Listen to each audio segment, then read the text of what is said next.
Hello students, today we will discuss chapter 8, that is pronouns, and yesterday as we have discussed the first part of this chapter, that is the pronouns that are used in the sentence as in subjective case, okay, and that were I, we, you, he, she, it, they. Now we will discuss the next case of pronoun, that is objective case. So now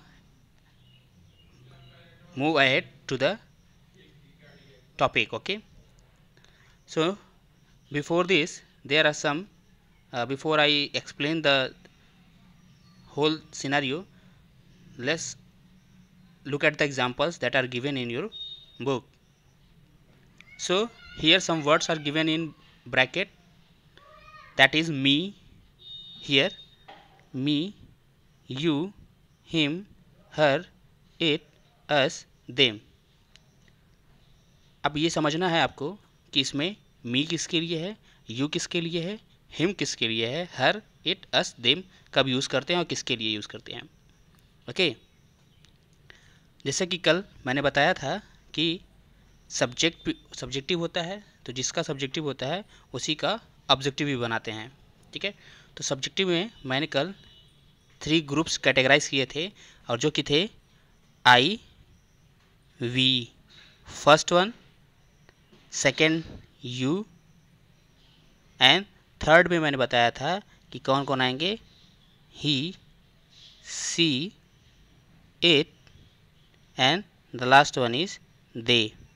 इनको हम कैसे use करते थे, subject के means sentence में as a subject use करते थे, मतलब सबसे स्टार्टिंग में लिखते थे. आई वी क्या होते थे, आई वी होते थे स्पीकर, यू क्या होता था लिसनर, ही, सी, इट, दे क्या होते थे थर्ड पर्सन्स. ओके, जिसके बारे में जो है स्पीकर बात कर रहा होता था या अपने से रिलेट कर रहा होता था.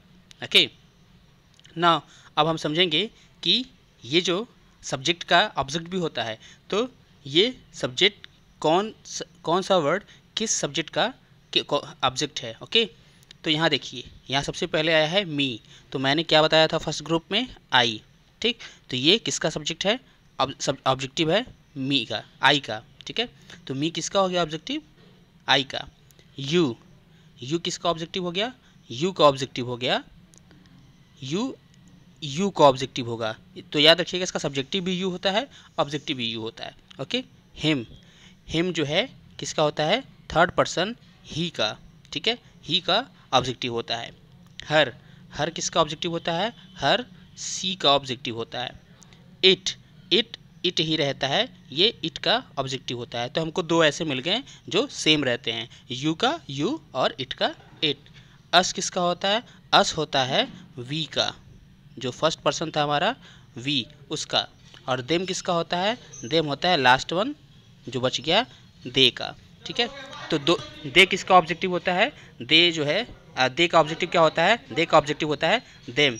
वी का ऑब्जेक्टिव होता है अस, इट का ऑब्जेक्टिव होता है इट, सी का ऑब्जेक्टिव होता है हर, ही का ऑब्जेक्टिव हिम, यू का यू, एंड आई का me. Okay, so now let us take some examples. I am Annie, give me that pen. Okay, so I am Annie. So this girl is saying that she is Annie and she wants her pen. So give me that pen. I am Annie, give me that pen. तो यहाँ देखिए I am Annie. ठीक है, तो I है, कह रही है मैं Annie हूँ. give me the Annie, तो मतलब ये अपने लिए कह रही है. तो जो स्पीकर होता है अगर अपने लिए कुछ मांगता है तो यहाँ पे क्या बोलता है, गिव मी समथिंग. ठीक है, जो भी हो उसको क्या करता है, गिव मी देन समथिंग, जो भी होता है जो मांगना होता है. जैसे give me that pen, give me that book, give me apple, an apple, give me umbrella, an umbrella. Okay, give me a watch, something, कुछ भी. ठीक है, तो जो भी उसको डिमांड करना होता है वो करता है. ओके, सो याद रखिएगा जो स्पीकर होता है वो आई होता है, और आई के लिए हमेशा मी लगाते हैं. और मी जो है पहले नहीं लिखते हैं, हम मी को वर्ब के बाद लिखते हैं. जैसे इस सेंटेंस में ये गिव है, गिव क्या है, वर्ब है, और वर्ब के बाद लिख रहे हैं हम मी को. ओके, अभी जब वर्ब वाला चैप्टर पढ़ लेंगे तो वर्ब भी क्लियर हो जाएगा, तो आपको और अच्छे से समझ में आएगा कि वर्ब की बात कैसे यूज़ कर रहे हैं।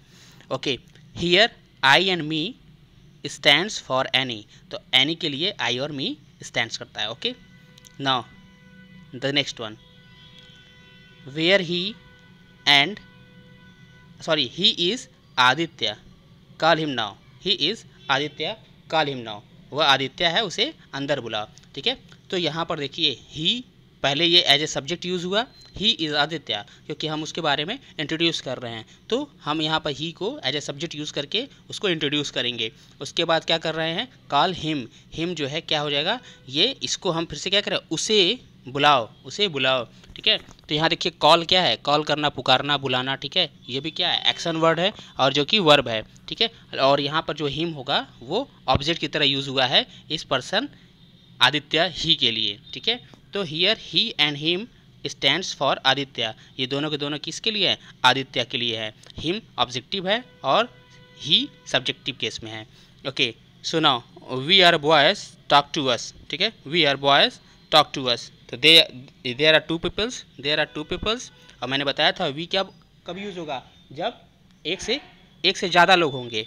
ठीक है, तो यहाँ पर दो लोग हैं और क्या कर रहे हैं, we are boys talk to us, तो यहाँ पर देखिए वी जब सब्जेक्ट की तरह यूज़ हुआ तो वी, और जब ऑब्जेक्ट की तरह यूज़ हुआ तो अस का यूज़ किया गया है। तो here we and us stand for boys. Okay, now come to the next one, that is Ira, that is Ira, she is going to school, let us talk to her. ठीक है, दैट इज़ ईरा, तो अभी यहाँ पे हमको कुछ नहीं बता रहा, हमको इंट्रोडक्शन हो गया कि that is Ira, she is going to school, that is third person, मतलब दो लोग बात कर रहे हैं, किसके बारे में बात कर रहे हैं, ईरा के बारे में बात कर रहे हैं। तो दोनों लोग मिल करके ईरा के बारे में बात कर रहे हैं, तो इसलिए उसको हम यहाँ पर थर्ड पर्सन की तरह उसको ट्रीट कर रहे हैं। ठीक है, और इसलिए यहाँ पर सी को यूज़ किया गया, और सी कैसा है, सी सब्जेक्टिव में है। ठीक है, सी कैसा है, सब्जेक्टिव में है। और यहाँ पर टॉक टू हर, हर क्या हो गया, चलिए हम उससे बात करते हैं। ठीक है, तो ये क्या हो गया, ये हो गया ऑब्जेक्टिव। ठीक है, ऑब्जेक्टिव केस में हो गया, clear. Now here she and her stands for Ira, Ira के लिए क्या किया गया है, सी और हर का यूज़ किया गया है। सी किस केस में, जब उसे इंट्रोड्यूस कर रहे थे सब्जेक्ट की तरह, सब्जेक्ट दे रहे थे, और हर का कब यूज़ किया गया, हर जब उसको हम पुकारने की बात कर रहे हैं या बात करने की बात कर रहे हैं, तब हम क्या कर रहे हैं, एज एन ऑब्जेक्ट यूज़ कर रहे हैं। Okay, now the next one, they are Ayush and Aditya, tell them to join us, tell them to join us, they are Ayush and Aditya। अब यहाँ पर दो पर्सन हैं जो आपस में बात कर रहे हैं, और क्या कह रहे हैं, ये दोनों नहीं, दो पर्सन और हैं जो कह रहे हैं कि वो दोनों आयुष और आदित्य हैं, उनको कहो कि आकर के हमको ज्वाइन करें। ठीक है, वो ये कह रहा है कि they are Ayush and Aditya, और क्या कह रहा है, टेल देम, उन्हें बोलो कि वो आकर के हमको ज्वाइन करें। तो यहाँ देखिए जो दे है वो प्रोनाउन है, और दे को कैसे बताया था मैंने, किस केस में, सब्जेक्ट है, सब्जेक्ट है। ठीक है, क्या है, सब्जेक्ट ऑफ द सेंटेंस है। और यहाँ पर दूसरा वर्ड क्या दे रखा है, अस, ये भी एक प्रोनाउन है जो कि दे के लिए या सॉरी वी के लिए आता है, ये वी के लिए आता है। ठीक है, और यहाँ पर दूसरा जो इस दे के लिए जो होगा वो देम है। ठीक है, tell them to join us. ठीक है, तो देम किसके लिए होगा, देम ऑब्जेक्टिव होगा दे का। ठीक है, देम ऑब्जेक्टिव होगा दे का, और अस किसका ऑब्जेक्टिव होगा, अभी मैंने बताया था वी का। अस अब किसका ऑब्जेक्टिव होगा, वी का। अभी थोड़ी देर ऊपर पहले बताया we are boys talk to us. ठीक है, तो अभी बताया था मैंने, तो अस किसका हो गया, वी का ऑब्जेक्टिव हो गया, और देम किसका ऑब्जेक्टिव हो गया, सब्जेक्ट दे का। ठीक है, तो here they and them stand for Ayush and Aditya. Okay, now come to the next one, you are a student, I like you. Okay, तुम एक स्टूडेंट हो, मैं तुम्हें पसंद करता हूँ। So you are a student, तो यहाँ पहले वाले में यू क्या है, subject of the sentence. Okay, और ये दूसरे वाले में यू क्या है, object of the sentence. Okay, so दोनों के लिए सेम ही रहता है, बस इसमें क्या होता है, एक को कैपिटल में लिखते हैं और दूसरे को स्मॉल में लिखते हैं। क्लियर, और जो कैपिटल में होता है वो सब्जेक्ट ऑफ द सेंटेंस होता है, और जो स्मॉल में होता है वो ऑब्जेक्ट ऑफ द सेंटेंस होता है। तो here you stands for a student, तो दोनों के दोनों क्या हैं, दोनों के दोनों यू जो है एक स्टूडेंट के लिए स्टैंड कर रहे हैं। ठीक है, it is a car buy it, the next one is it is a car buy it. So it is a car buy it. तो यहाँ इट क्या है, इट क्या है का इस कार के लिए यूज़ किया गया है। मैंने बताया था इट का किसके लिए यूज़ करते हैं, इट हमेशा नॉन लिविंग थिंग्स या इंसेक्ट्स के लिए या किसी एनिमल्स के लिए यूज़ करते हैं, ठीक है। तो इट यहाँ पर क्या हो गया, subject of the sentence, subject of the sentence हो गया, ओके सॉरी। और यहाँ पर ये जो इट हो गया ये ऑब्जेक्ट ऑफ द सेंटेंस हो गया, ओके। सो दोनों के दोनों किसके लिए हैं, दोनों के दोनों इस कार के लिए यूज़ किए गए हैं। Here it stand for the car, okay. तो ऐसे ही हम क्या करेंगे, सारे के सारे सब्जेक्टिव और ऑब्जेक्टिव को यूज़ करते हैं। अब हम चलते हैं आपके एक्सरसाइज की तरफ। Now listen, some points are given here. The pronouns we and us stands for many, ठीक है। बताया था many के लिए मतलब एक से ज़्यादा हो जाएंगे तब। she and her stand for one girl, एक गर्ल के लिए। he and him stand for one boy.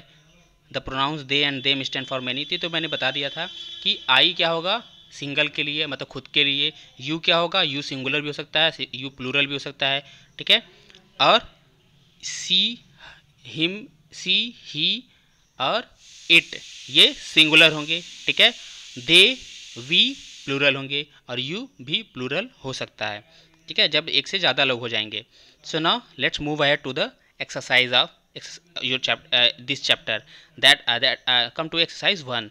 So in exercise 1 क्या कह रहा है, rewrite the sentences using pronouns in place of ordered underline nouns. One has been done for you. So Anisa drinks milk every day. तो यहाँ पर अनीसा की जगह क्या यूज़ किया गया है, सी यूज़ कर दिया है। अभी मैंने बताया अनीसा गर्ल है तो इसके लिए क्या यूज़ कर सकते हैं, सी यूज़ कर सकते हैं। अब यहाँ देखिए, Anisa and Onisha drink milk every day. Anisa and Onisha drink milk every day. तो इस केस में क्या कर सकते हैं हम, तो यहाँ पर दो लोग हो गए, ठीक है, अनीशा एंड ओनिशा, ठीक है। तो दोनों के लिए हम क्या यूज़ कर सकते हैं, अनीशा और ओनिशा के लिए हम यूज़ कर सकते हैं दे का, ठीक है, दे। तो फिर क्या, फिर बाकी सब ऐड कर देंगे वैसे ही, they drink milk every day, okay. Now come to the next one, Ayush plays football in the evening. तो आयुष के लिए क्या यूज़ कर सकते हैं, ही। आयुष तो he plays football in the evening. Aditya and Ayush play football every day. तो आदित्य एंड आयुष के लिए क्या हो सकता है, हम दे नहीं यूज़ करना चाहते तो हम सपोज वी प्ले कर देते हैं, ठीक है। हम वी भी कर सकते हैं और क्या कर सकते हैं, दे भी यूज़ कर सकते हैं। तो we play football every day. The ball is on the ground. The ball is on the ground. तो अभी मैंने क्या बताया था कि द बॉल की जगह हम क्या यूज़ कर सकते हैं, इट का यूज़ करेंगे। क्यों, क्योंकि ये नॉन लिविंग थिंग है। तो क्या यूज़ करेंगे, it is on the ground. उसके बाद the balls are on the ground. So they are on the ground, ठीक है, they are on the ground, okay. सो इस तरीके से हम क्या कर सकते हैं, प्रोनाउंस का यूज़ कर सकते हैं, ठीक। अब आई होप ये एक्सरसाइज आप कर ले जाएंगे इजी वे में। Exercise 2, fill in the blanks with I we you he she it और दे। मीन्स आपको यहाँ पर एज अ सब्जेक्टिव केस, सारे के सारे सब्जेक्टिव केस का यूज़ करना है, okay. So my name is Riya, I am in, सो यहाँ पे हम क्या लिखेंगे, I am in class 2, okay. जैसे माई नेम इज़ रिया, रिया क्या कर रही है, मेरा नाम रिया है, मैं क्लास 2 में पढ़ती हूँ। तो इसलिए क्या यूज़ करेंगे, यहाँ पर आई का यूज़ करेंगे, okay. Now come to the next one, I am Zaheer, he is Rehan, we are, तो क्या करेंगे, we are brothers. Are a good girl, I like you. तो यहाँ क्या बोलेंगे, यू आ गया, अभी देखो यहाँ यू आ गया, ऑब्जेक्टिव आ गया, तो मतलब सब्जेक्टिव इसका ढूंढेंगे तो क्या हो जाएगा, you are a good girl, I like you, okay. Next one, look Alisa is coming, Alisa is coming. तो यहाँ पे कोई एक पर्सन दूसरे पर्सन से बात कर रहा है और अलीसा को कह रहा है सी इज़ कमिंग। तो सी यहाँ पे है तो उसे क्या कह रहा है, she is my sister, she is my sister, okay. यहाँ सी फिल कर देंगे। Do you know Riya and Alisha, so तो Riya and Alisha they are my sisters, they are my sisters, okay. Now come to the next one and the last one of this exercise. Mr. Mehra teaches us English, he is a good teacher, okay. So Mr. Mehra के लिए क्या कर रहे हैं हम third person की तरह teach कर रहे हैं, इसलिए हम क्या करेंगे, ही का यूज़ करेंगे क्योंकि वो मेल है। ठीक, match the pronounce with the pictures.